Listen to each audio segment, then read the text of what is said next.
आज का हमारा टॉपिक है market appraisal. Number of units जिन्हें प्रोड्यूस करके फर्म अपने स्टॉक में रखती है वह सप्लाई कहलाता है। नंबर ऑफ यूनिट्स जिन्हें कस्टमर एक फिक्स प्राइस पर खरीद सकता है वह डिमांड कहलाता है। एक प्रोडक्ट की डिमांड बहुत से मार्केट फैक्टर्स के द्वारा इम्पेक्टेड होती है, जैसे प्रोडक्ट की प्राइस, कंज्यूमर की इनकम, कंज्यूमर की पॉपुलेशन, कंज्यूमर के टेस्ट, हैबिट्स और प्रेफरेंसेस, प्रोडक्ट के सब्स्टिट्यूट प्रोडक्ट्स की प्राइस और डिमांड, प्रोडक्ट के कॉम्प्लीमेंट्री प्रोडक्ट्स की डिमांड। ये सारे मार्केट फैक्टर्स फर्म के बियॉन्ड कंट्रोल होते हैं। इसीलिए फ्यूचर में होने वाली डिमांड अनसर्टेन होती है और उस डिमांड को फोरकास्ट करना आवश्यक हो जाता है। डिमांड फोरकास्टिंग से हम प्रेजेंट सप्लाई को मैनेज कर पाते हैं ताकि हम फ्यूचर की डिमांड को मीट कर सकें।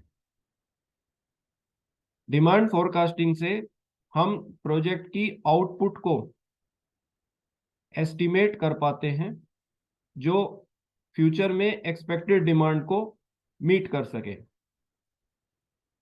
उस प्रोजेक्ट आउटपुट को सेल करने के लिए जो रिक्वायर्ड मार्केटिंग बजट होगा, जैसे एडवर्टीजमेंट के लिए, ब्रांडिंग के लिए और चैनल्स के लिए, वो मार्केट बजट हम डिसाइड करते हैं। उस प्रोजेक्ट आउटपुट को बनाने के लिए जो हमारी कॉस्ट लगेगी उसको हम एस्टिमेट करते हैं। प्रोजेक्ट आउटपुट को मार्केट में सेल कर जो हमारी एक्सपेक्टेड रेवेन्यू होगी उसको हम एस्टिमेट करते हैं, और इस तरह से एक्सपेक्टेड रेवेन्यू और एक्सपेक्टेड कॉस्ट से हम शॉर्ट रन में अपने प्रोजेक्ट की वर्किंग कैपिटल रिक्वायरमेंट का एक असेसमेंट कर पाते हैं। यदि यह वर्किंग कैपिटल डेफिसिट है तो हम सोर्सेज ऑफ फंड्स को आइडेंटिफाई करते हैं जो हमारी इस वर्किंग कैपिटल डेफिसिट को फुलफिल कर सके। एक्सपेक्टेड रेवेन्यू में से एक्सपेक्टेड कॉस्ट को घटाकर हम प्रोजेक्ट के एक्सपेक्टेड रिटर्न को निकालते हैं। ये एक्सपेक्टेड रिटर्न कम से कम प्रोजेक्ट में लगाई गई इन्वेस्टमेंट कॉस्ट को कवर करने लायक होना चाहिए। यदि यह उसको कवर कर रहा है तो यह मार्केट अप्रेजल प्रोजेक्ट फेवरेबल होता है।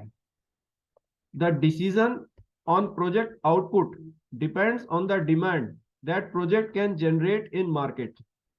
The demand can be controlled by several market factors which can be both favorable or unfavorable for the project.